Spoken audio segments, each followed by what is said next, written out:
Hello student, class 12th का यहाँ पे इकोनॉमिक्स का आपका पेपर हो चुका है, यानी कि अर्थशास्त्र का सभी क्वेश्चंस के आंसर एक से लेकर के आपके जितने भी ऑब्जेक्टिव क्वेश्चन है सभी का आंसर की लेकर के आए हूँ इस वीडियो में। चलिए देख लेते हैं आपका पेपर कुछ इस प्रकार से है और ये रहेंगे आपके क्वेश्चंस थे, आप अच्छी तरीके से करके आए होंगे। देखिए हमने जो क्वेश्चन बताए थे बहुत सारे क्वेश्चन जो है आपके पेपर में पूछे भी गए हैं और यहाँ पे 2 अंक की ही हम आपके लिए डाल पाए थे। तो अब की बार अगले पेपर के लिए हम सभी तैयारी करवाएंगे, है ना। देख सकते हैं यहाँ पर पहला क्वेश्चन है, उस केंद्रीय समस्या की पहचान कीजिए जो उत्पादित की जाने वाली वस्तुओं की मात्रा से संबंधित है। तो इसका आंसर रहेगा, आपका राइट आंसर लगाना है आपको, किसके लिए उत्पादन किया जाए, है ना। ये आपका इसका बिल्कुल राइट आंसर यहाँ पर हो जाएगा। इसके बाद बढ़ते हैं नेक्स्ट क्वेश्चन की ओर।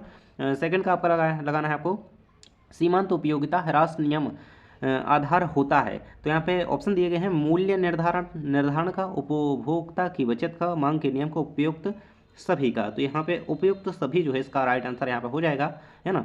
वैसे आपको पता ही होगा कि जिस ऑप्शन में अगर उपयुक्त सभी दिया गया है तो ज़्यादातर चांसेस होते हैं कि वही उसका आंसर होगा, है ना। चलिए बढ़ते हैं, आपका तीसरे नंबर का क्वेश्चन है, उपभोक्ता के संतुलन का उदासीनता वक्र विश्लेषण आधारित है। तो इसका आंसर हो जाना है आपका क्रमवाचक उपयोगिता पर। देखिए मैं ये इसलिए नहीं ऐसे कह रहा हूँ कि अगर ये ऑप्शन है कि उपरोक्त सभी तो यही आंसर होगा, क्योंकि ये सब इसमें लागू होते हैं ना, तो ये इसका आंसर है। तो इसका दा रहेगा, इसका भी दा रहेगा और इसका क्या बताया मैंने, सा। तो इस प्रकार से लगाते जाइए और चैनल पर नए हैं तो सब्सक्राइब कर लेना ताकि आप अगले विषय की तैयारी कर सकें। देखिए अगला आपका क्वेश्चन है, यहाँ पे 4 नंबर का क्वेश्चन दिया गया है, कीमत अनुपात पी एक्स पी वाई का ढाल जो है सूचित करता है। तो क्या करता है, आ एवं सा दोनों, ये दोनों जो है सूचित करते हैं, बजट रेखा और कीमत रेखा।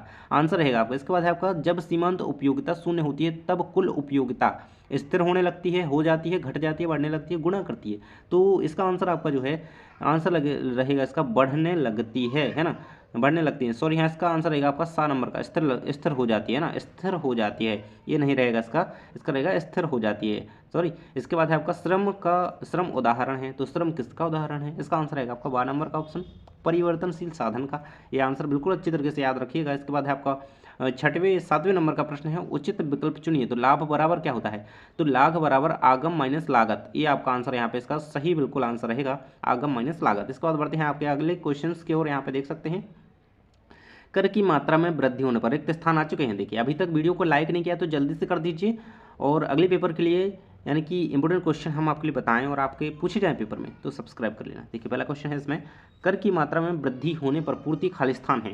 तो यहाँ पे पूर्ति जो है वृद्धि है ना, वृद्धि है, वृद्धि इसमें आपको आंसर यहाँ पे लिखना था, है ना, फर्स्ट का। इसके बाद सेकंड है आपका, पूर्ति की लोच वस्तु की खालिस्तान और पूर्ति की मात्रा में परिमाणात्मक गुणात्मक संबंध दर्शाती है। तो कीमत है ना, वस्तु की कीमत, यहाँ पे कीमत आंसर लिखेंगे आप कुछ इस प्रकार से, कीमत लिख देंगे, ये आपका राइट आंसर इसका माना जाएगा यहाँ पे सेकंड का। इसके बाद थर्ड है आपका क्वेश्चन, यहाँ पे खालिस्तान का आशय संतुलन की स्थिति से है। तो यहाँ पे साम में है ना, फर्म का साम में लिख सकते हैं, यहाँ पे साम में भी इसका उत्तर जो है बिल्कुल सही चल जाएगा।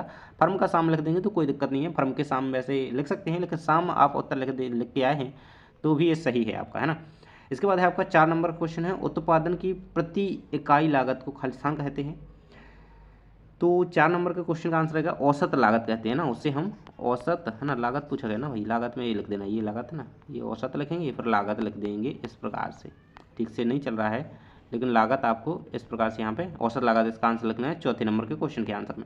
इसके बाद 5वें नंबर का प्रश्न है आपका, औसत लागत वक्र का आकार क्या होता है। तो यू आकार होता है, यू आकृति का आकार जो है औसत लागत वक्र का होता है। उसके बाद आपका अगला क्वेश्चन है, पूर्ण उपयोगिता में एक फर्म की कीमत जो है स्वीकारक होती है ना, स्वीकारक, इस प्रकार से आप आंसर लिख देंगे स्वीकारक, ये चल जाएगा आपका, इसका सही आंसर भी है ये, है ना। और यही आप लोग करके आए होंगे, कितने लोगों के कितने आंसर सही हुए एक कमेंट बॉक्स में जरूर से बताइएगा, है ना। इसके बाद सही जोड़ियाँ बनाइए, आ एवं बा स्तंभ दिए गए हैं आपको, एक तरफ यहाँ पे नंबर्स में दिए गए हैं, इस तरफ भी इसी प्रकार सेम है, किसकी जोड़ी किससे मिलेगी चलिए देख लेते हैं। यहाँ पे पहला क्वेश्चन है आपका इसमें, साधन की मांग, तो व्युत्पन्न मांग से इसकी जोड़ी मिल जाएगी, यहाँ पे देख सकते हैं 6वें नंबर पर दिया गया इस तरफ। इसके बाद NNP, तो सकल राष्ट्रीय उत्पादन से इसकी जोड़ी मिल जाएगी, सामने ही बिल्कुल, है ना, शुद्ध राष्ट्रीय से, है ना, ये सॉरी इसकी यहाँ पे नहीं मिलेगी, NNP की लास्ट में मिलेगी, शुद्ध राष्ट्रीय उत्पादन, है ना, इसमें कन्फ्यूजन हो गया थोड़ा, NNP शुद्ध राष्ट्रीय उत्पादन। इसके बाद है उत्पादक द्वारा यंत्रों का उपयोग, थर्ड का है आपका, तो इसकी मिलेगी यहाँ पे देखिए सकल राष्ट्रीय उत्पादन से, है ना। इसके बाद है बढ़ई द्वारा लकड़ी का जो है उपयोग, तो मध्यवर्ती वस्तुएं, इसके सामने ही आ जाएगी। इसके बाद है रिसाव, बचत की रिसाव से जुड़ी मिल जाएगी। इसके बाद है आपका भारतीय अर्थव्यवस्था, तो भारतीय अर्थव्यवस्था एक मिश्रित अर्थव्यवस्था है, आपको बताइए। तो इस प्रकार से आपकी सही जोड़ियों के 6 के 6 आंसर यहाँ पर कंप्लीट होते हैं। ये अभी तक वीडियो को लाइक नहीं किया तो जल्दी से कर दीजिए। आपके सत्य असत्य आते हैं, देखिए सत्य असत्य में आपका 7 नंबर के पूछे गए हैं। सत्य असत्य देखिए, पहला है आपका जीएनपी एक राष्ट्रीय अवधारणा है, तो ये बिल्कुल सत्य है। इसके बाद है मुद्रा वह है जो मुद्रा का कार्य करे, ये भी सत्य है। इसके बाद है भारत में 10 रुपये के सिक्के का वस्तुमान इसके मुद्रामान से अधिक होता है ना। देखिए वस्तुमान का रुपए के सिक्के का वस्तुमान ये क्या होता है। अगर देखिए हमारे पास कोई 10 रुपये का सिक्का है, ऐसे तो हम उसे दुकान पे ले जाएंगे, कहीं भी यहाँ पे सिक्का ले गए अपन, ठीक ठाक सिक्का है हमारे पास, तो वो 10 रुपये में ही चलेगा। लेकिन अगर हम उसका वस्तुमान यानी कि उस सिक्के को पिघला करके फिर बेचें तो वो 10 रुपये में नहीं जाएगा भाई, है ना। तो यही इसका मुद्रामान से अधिक होता है, तो ये अधिक कैसे होगा, नहीं होगा ना अधिक, तो ये आपका जो है असत्य हो जाएगा, है ना। ये तीसरे नंबर का जो है असत्य हो जाएगा। इसके बाद है आपका 4 नंबर का वस्तु विनिमय प्रणाली में मूल्य का मापन बहुत कठिन होता है, तो ये भी आपका सत्य रहेगा, है ना। ये सत्य है, ये सत्य, ओनली आपका थर्ड जो है असत्य है, बाकी आपके सारे सत्य हैं, है ना। जितने भी दिए गए सब सत्य हैं, है ना। ध्यान से देख लीजिए सभी, मैं एक एक करके आपको बता ही दिया हूँ और आपको इन सभी को इसी प्रकार से लगाया होगा अगर आपने, तो बिल्कुल आपके सही हैं। इसके बाद एक शब्द या वाक्य में उत्तर देखिए, जिसके जितने भी सही हों कमेंट बॉक्स में बताए बिना नहीं जाएंगे, बता के जाइएगा कि मैं इतने सही करके आया हूँ। गलत हुआ कोई बात नहीं, आप अगले पेपर की अच्छी तैयारी कीजिए, है ना। इसके बाद है आपका फर्स्ट से 5वीं में बचत और व्यय के बीच क्रियात्मक संबंध को क्या कहते हैं, तो उसे बचत फलन कहते हैं ना। बचत फलन आपने उत्तर लिखा होगा, तो बिल्कुल सही उत्तर है आपका बचत फलन। देखिए ये आपका यहाँ पर राइट आंसर है, यहाँ पे आपको लिखना चाहिए था जो भी लिखा हुआ आपने, आपका जिसका ये लिखा है बचत फलन उसका सही है। इसके बाद है औसत उपभोग प्रवृत्ति और औसत बचत प्रवृत्ति का योग क्या होता है, तो 1 के बराबर, है ना, 1 के बराबर। मैंने सिंबल बना दिया है, आपको बराबर वैसे लिखना है ना। तो इस प्रकार से आप यहाँ पे देख सकते हैं सेकंड का होगा 1 के बराबर, है ना। इसके बाद अगला क्वेश्चन है उस कर का नाम बताइए जिसका भार कर चुकाने वाले व्यक्ति पर ही पड़ता है, तो ये प्रत्यक्ष कर कहलाता है ना।